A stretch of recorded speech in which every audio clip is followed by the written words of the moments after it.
habang ilang mambabatas at lider ng bansa ang dawit na sa mga anomalya at korupsyon sa mga infrastructure project, kay Pangulong Ferdinand Marcos Jr. at sa Malacanang naman sinisisi ni Cavite Representative Kiko Barzaga ang talamak na korupsyon sa gobyerno.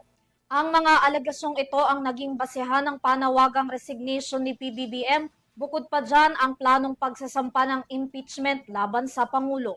Sa panig naman ng palasyo, diretsahan itong ipinagsawalang bahala ang balak na impeachment complaint at sinabing walang oras ang Pangulo para bigyan ng atensyon ang mga hakbang na ito ni Barzaga.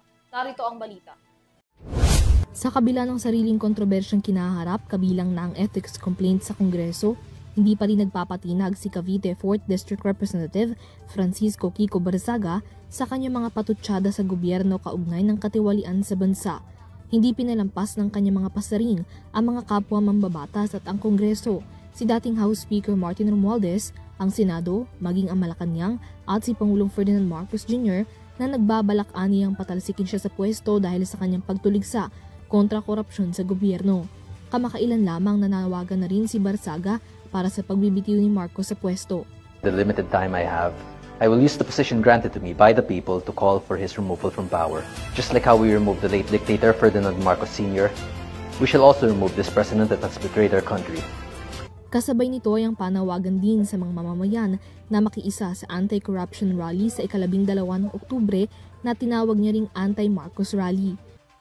Ngunit kung mayroon daw mas malaking pasabog si Barzaga, ito raw ay ang plano niyang paghahain ng impeachment complaint laban kay Pangulong Marcos. So under the grounds of betrayal of public trust, I am filing an impeachment for President Marcos.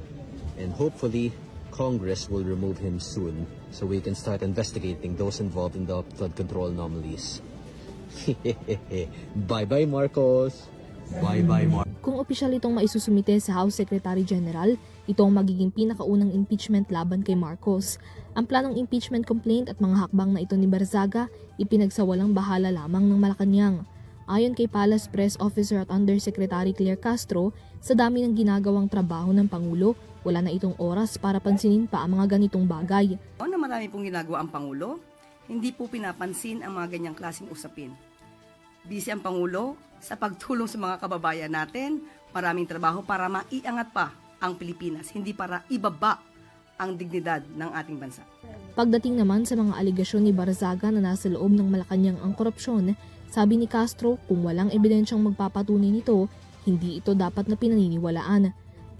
Dagdag niya, sakali mang matuloy na maihain ang impeachment, Kongreso na raw ang may tungkuling humawak rito at hindi panghihimusukan ng palasyo. Para sa EuroTV News, Mia Layagin, sumasaludo sa bawat Pilipino.